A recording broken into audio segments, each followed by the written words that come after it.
Olá,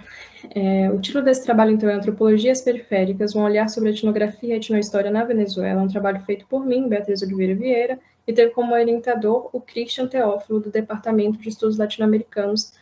da UNB. Bom, este trabalho, ele se insere na proposta de se pensar as antropologias periféricas. Antropologias periféricas porque elas são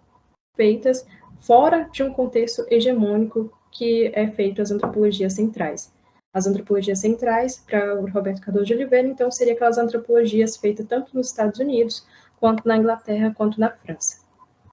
Este trabalho, então,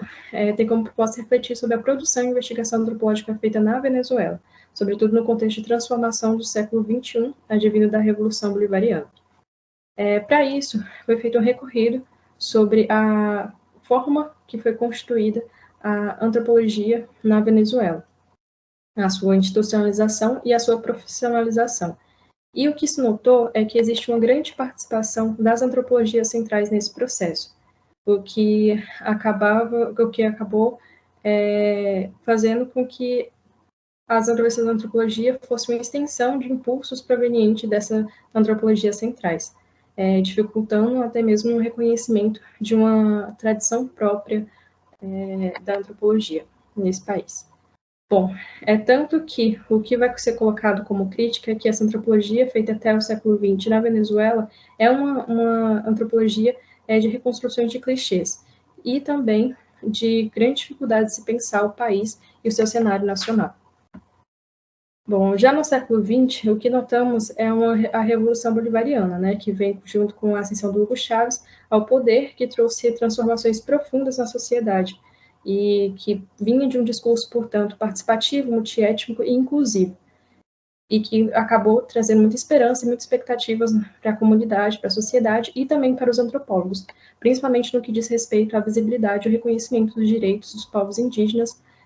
que haviam sido defendidos até então, mas só com a Constituição Bolivariana conseguiu a legislação explícita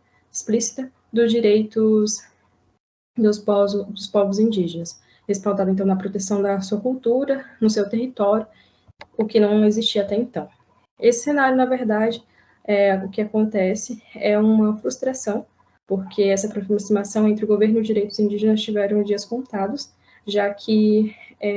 esses direitos não foram assegurados por parte do governo, e o que é visto, na verdade, é um agravamento, ainda mais com as políticas do Nicolás Maduro atualmente. Bom, então, a investigação antropológica na Venezuela hoje, o que pode ser dito é que, se por um lado, no século XX, falavam, então, de que a antropologia venezuelana era incapaz de pensar o seu contexto nacional, o que vemos hoje no século XXI é um comprometimento com esse cenário político e social, de se pensar e de se refletir sobre ele. Tanto que a antropologia venezuelana hoje pode ser defendida enquanto uma antropologia reflexiva, crítica e que se mostra resistente ao confrontamento das estabilidades das condições atuais de investigação, mesmo diante de um cenário de crítica, de crise, e estabilidade que cada vez mais acomete e chega nessa sociedade. Bom, e esse engajamento mostra que a antropologia venezuelana é também uma antropologia de denúncia e de resistência contra-hegemônica. Por fim, eu gostaria de dizer que esse trabalho faz parte de uma tentativa de conhecer a produção antropológica feita na América Latina e de suscitar, então, maior interesse para as antropologias feitas no nosso continente. E, a partir disso, cada vez mais possamos inserir e dialogar com essas antropologias e traçar, então, novos perfis ante ao mundo.